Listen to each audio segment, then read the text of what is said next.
Hello guys, welcome back to another Storytime video on our channel, Our Eyes, Your Eyes. 2 days ago in Japan, it was the 9th anniversary of the great earthquake of Tohoku plus tsunami. And by thinking about all the people who died over there, today the sensei and I are going to tell you our experiences that are totally different one from the other one.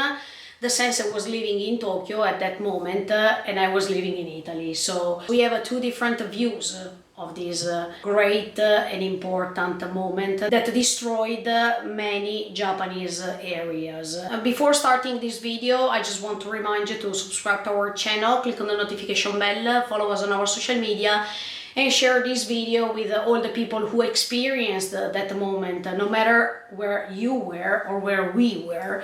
It was something that changed not just Japan, but the entire world, if you think about it. So, Sensei, hello. Hello.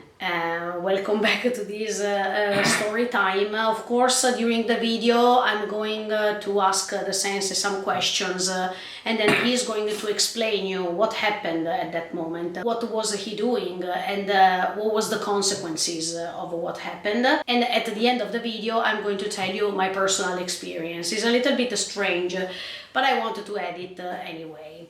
So, Sensei, that day, the 11th of March 2011, in the afternoon, around 3 p.m., let's say, what happened? Or let's say, what do you remember in those moments? That day, I was working in Shibuya.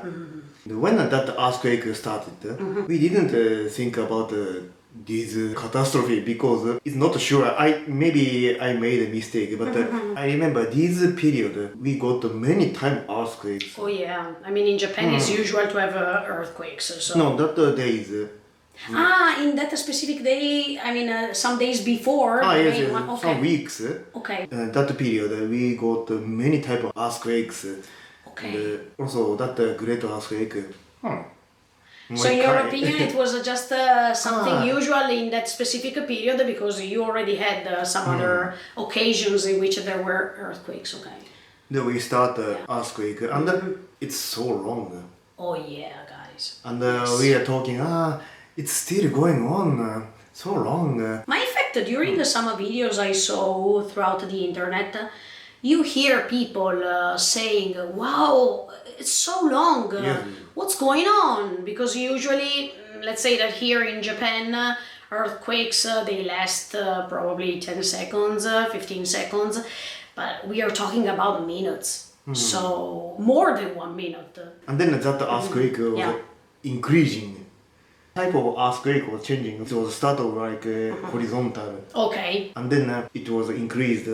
And it's going vertical, yes. I don't know how to say it. No problem, no problem. I think they understand, yes. So let's say at the beginning it was horizontal, and then when the earthquake was about to increase, it was not horizontal only, but it was also vertical. So you had two different type of motions. Oh my God. And we went under the desk. Absolutely. Because it was more safety. How did you feel in that moment, Amore? I mean, I think it's really hard even to describe your feelings in these moments, because from my point of view, I think it's just a mixture of feelings all together. So you don't have the right description sometimes of what happens. I went to the under the desk without thinking, without feeling, because maybe all people did it. Because do you know, in Japanese school, oh, yes. Sometimes we are training. Yeah, but also in Italy we do the same. I mean, we go under the desk or under the tables. Yeah, absolutely. So I understand what you mean. Few seconds, a few moments, I felt it was a little bit longer. I was thinking, if it's a great earthquake, the building, is it okay? Is it safe? Because, is it safe? Because at that moment, my office was the 7th floor. Okay. And the building was a little bit old. So I was imagining, even under the desk, building itself was broken. Yeah, it's going to crash, so it's going to fall, right? In that case, anyway, I will die. So I thought it's not a beautiful last moment in my life. So I went out and look around. everybody on the desk. You were looking at one another, or I mean, you were trying to find a eye contact with other employees, or They all on the desk. actually in those moments, well, the panic is absolutely unbelievable. I think that you were a little bit afraid. Yes. Were you? Of course. It's one of the moments in my life I was thinking I'm going to die. Now, fortunately, you're here with me, and I'm really, really happy that at that moment, okay, Tokyo felt it because the epicenter was 250 kilometers away from Tokyo. But anyway, we all know what happened. And when the sensei told me this first part of the story, because then he will go on, I was like, thank God that that building could resist. I saw many videos throughout these years. Already Japan was in my heart. Of course, we didn't know each other, so I didn't have somebody over there, that means Japan. And so I was not afraid for somebody in particular, but at that moment I really thought, oh my God, this is unbelievable. It was a magnitude 9, so it was really terrible. Before going on with your story, I wanted to ask you another thing, because most of the times Japanese people during earthquakes, they don't scream a lot. They don't show the panic they really feel inside of their hearts, and they prefer to stay calm or not to show the evidence that they are so afraid. I mean, this is what I felt because in Italy, for example, let's talk about my country, you start seeing people screaming. On the contrary, I've always seen Japanese people as people who are really strong from this point of view, even if probably inside of their soul they are dying or they are so afraid that they can't even use words to speak. How did you feel in that moment? Did it happen to you, the will to scream, or did you feel panic? No. Did you see the difference? Is it my personal reaction or Japanese people in general? I don't know. But sometimes it happens. Once we understand that panic doesn't solve anything, that makes us to calm down. Yeah, I think this is right. I mean, even if you scream, nothing is going to change. So I think that the most important thing is to save your life in that moment and not thinking about anything else. In that specific moment during the earthquake, Sensei, did you receive the alarm on your mobile phone? I mean, on your smartphone? No, okay, now because usually in Japan, if it happens that you come here and there is an earthquake, a big earthquake or even a small earthquake sometimes, many Japanese people, they have a specific alarm on their smartphone. I think that alarm system was built after Great Earthquake. Ah, okay, so sorry. You came out from under the desk and what did you do? Once earthquake stopped, we all came out from the desk and check information from internet. And we understand it's not from Tokyo. Exactly. Yes, it's from Tohoku area. Yeah, it happened in the ocean next to the Fukushima prefecture. We thought it was from under Tokyo underground or Tokyo Bay. Okay, yeah, because there is always the problem in Tokyo Bay. But actually, it was from Tohoku area. Yeah, Miyagi, Sendai, that area, Fukushima. From 7th floor, we saw the Shibuya street. Many people went out. Yeah, if you remember, guys, in the previous vlog, we took you to Shibuya with the Shibuya Scramble Square. And you know that that Shibuya crossing is one of the most famous crossings in the world. So the sensei is talking about that specific place. First thing we thought about it is today can we go back to home? Once we understand it was a great earthquake, same class with the Taisho period, the Tokyo earthquake. Exactly, yeah. Many years ago, yeah. I went out from office. Wow. And looking for hotel to Oh stay. yeah, because yes, if you can't go back home, what do you do? I mean, you should find a plan B in that case. Why do I have to find a hotel? Because otherwise I have to stay in the office overnight. For sure, because all the trains, all the subways, they were off, so you couldn't go back home. Especially because the sensei at that time, he lived a little bit far away from Shibuya, so it was a huge problem for him. But while you were going downstairs through the stairs, were there other aftershocks? The aftershocks, they are other tiny earthquakes after the main one. I didn't feel it. Okay. Other earthquakes. And once you reached the Shibuya crossing, what did you feel? I mean, you were surrounded by people, and there was that situation. When did you understand that a tsunami was coming in? Not in Tokyo, of course, but in the area we said. I don't remember when we got that information. I came back to office, searching some information. You were brave, More, to go upstairs one more time. Was it safe to do that? Yes. Okay. Maybe at the time we got the information about tsunami. You saw it through the computer, probably. Okay. Second time I went out from office.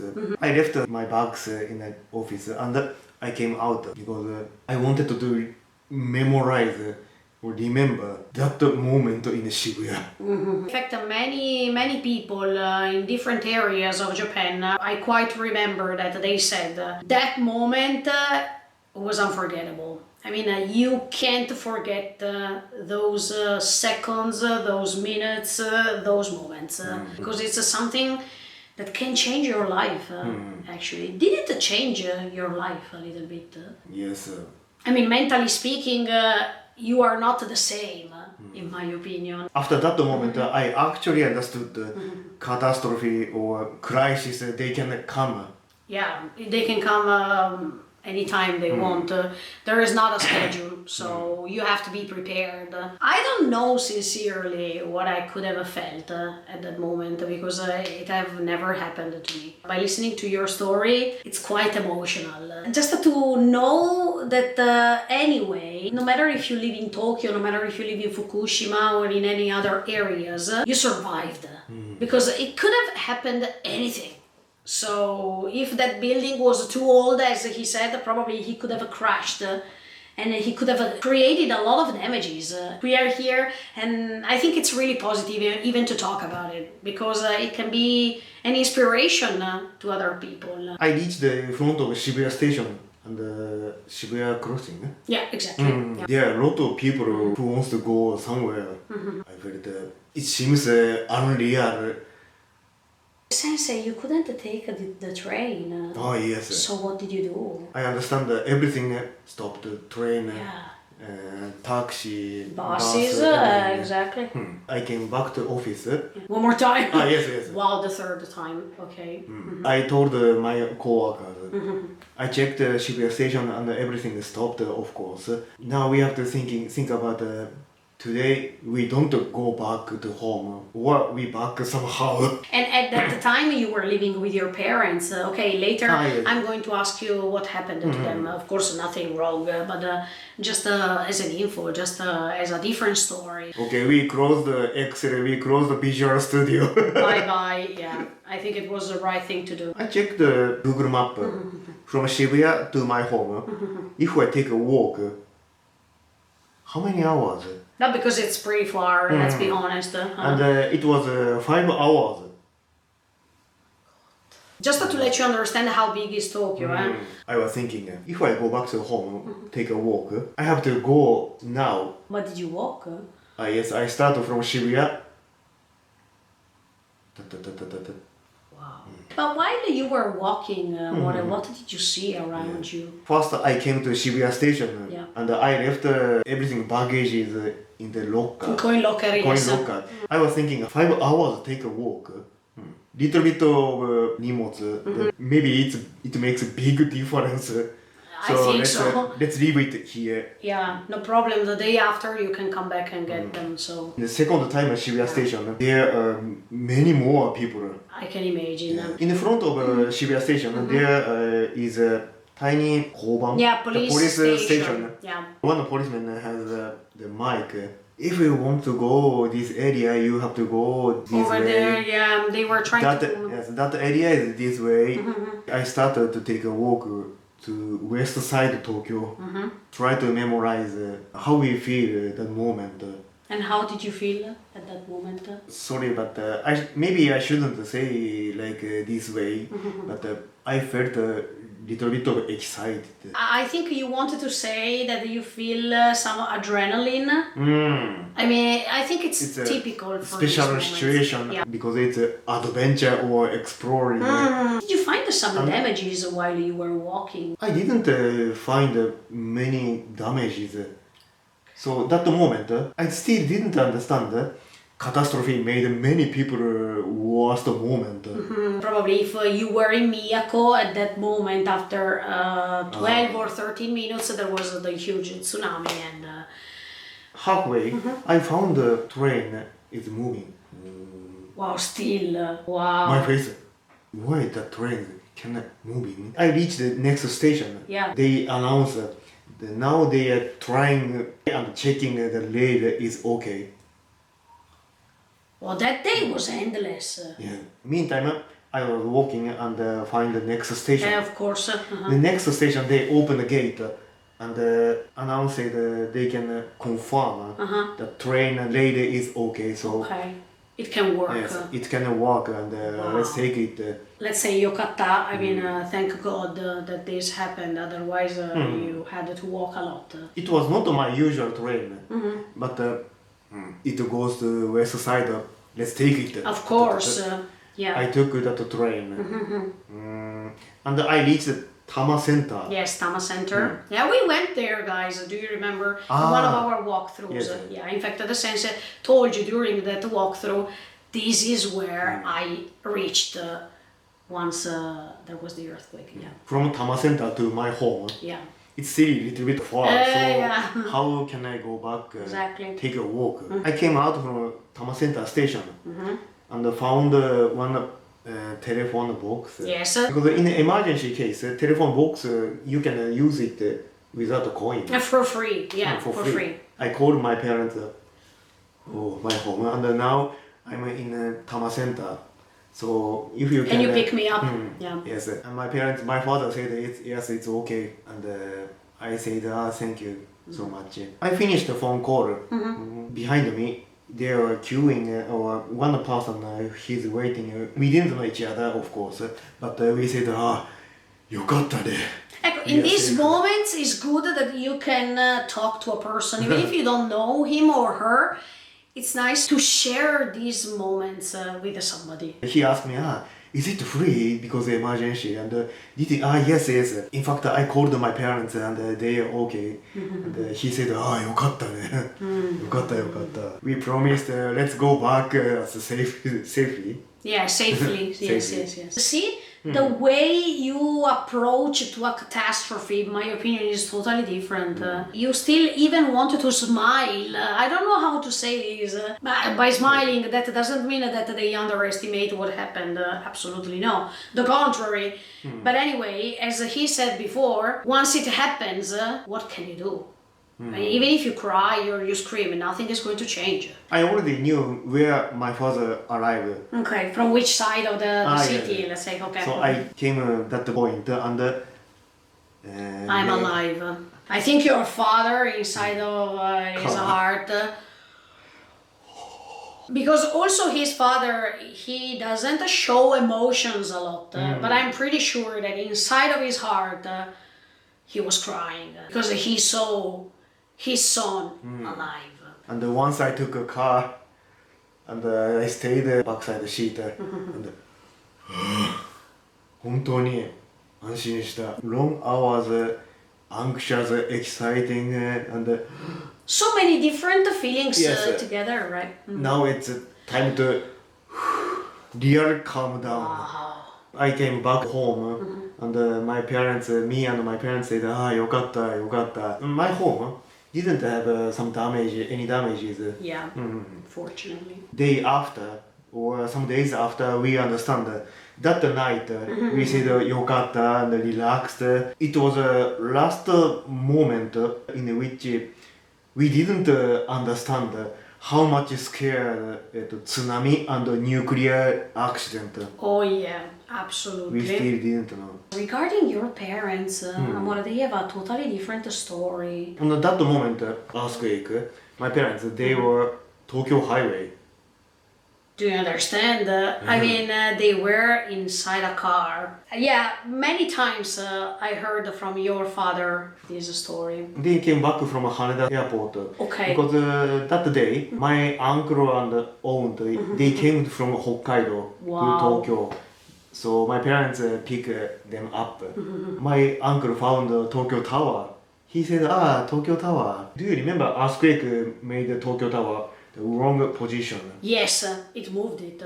Absolutely, yes. And there were buildings moving as well. My parents and my relative, they saw specific moment in which Tokyo Tower moving. And also the car was moving, right? Because I remember all the times your father is telling me this story that he was driving at a certain moment. The car was moving like this. It was not a normal shake. And I remember your mother, that she said she was really afraid. The last question for you, Sensei, and then I'm going to tell you really quick my point of view, my experience. Do you have some advice?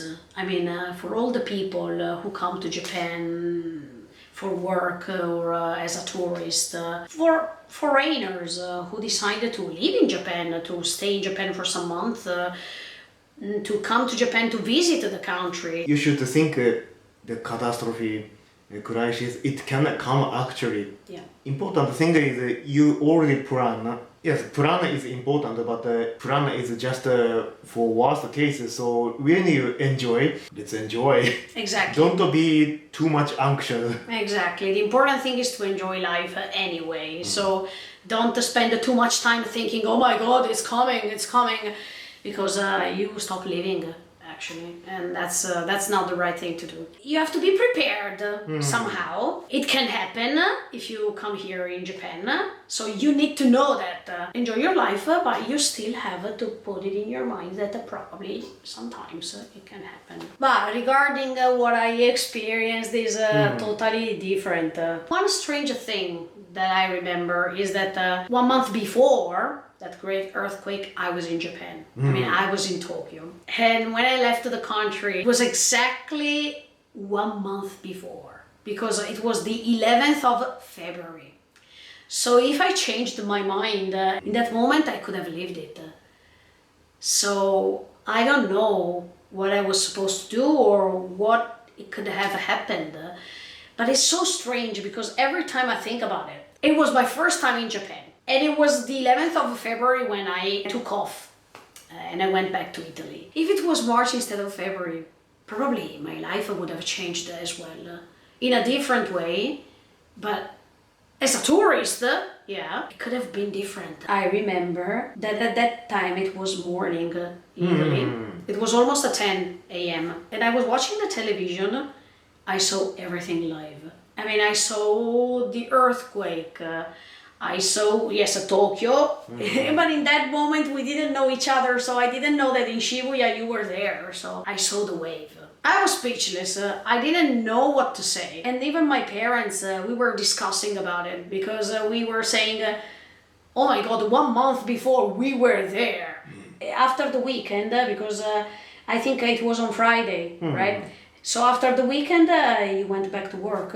Or not? Monday, I couldn't go back to office. Okay, so you stayed at home. But anyway, from Tuesday, Yes. as you can see, here in Japan, after a catastrophe like this, you go back to work. You don't stay at home, or you don't find other excuses not to go to work. So before ending this video, I get too emotional in this period. It's not easy when it happens. I saw so many videos about this subject. Even if you didn't live that moment, it seems that you feel such an empathy that even if you watch a video, you understand how people felt, even if it's just the 10%. Why we made this video is because even if we are late of 2 days, we wanted to remember all the people who died. We wanted to celebrate the strength of all the people who are still there in those areas right now, rebuilding everything and trying to stand up. One of my favorite sentences, probably I told you this in one of our live streamings, is you fall 7 times, but then you stand up 8. So I think this is the motto of Japan, because no matter what's happening here, people are going back to work, people are going back to rebuild everything, people are going to stand up again.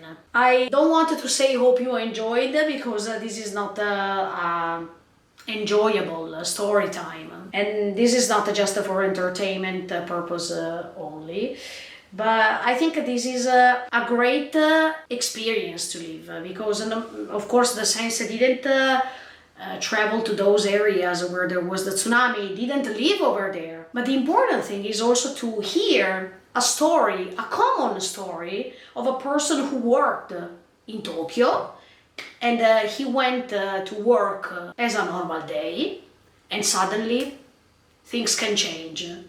You don't know if you're going to live again. You don't know if you can come back home, as he experienced. You don't know what's happening. And that's the right moment in which you start living, in my opinion. When everything is falling down, you start to live. Or you start to survive in order to live.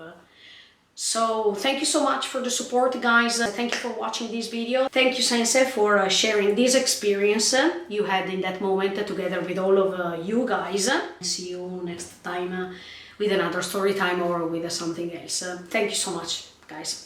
See you next time. Bye bye.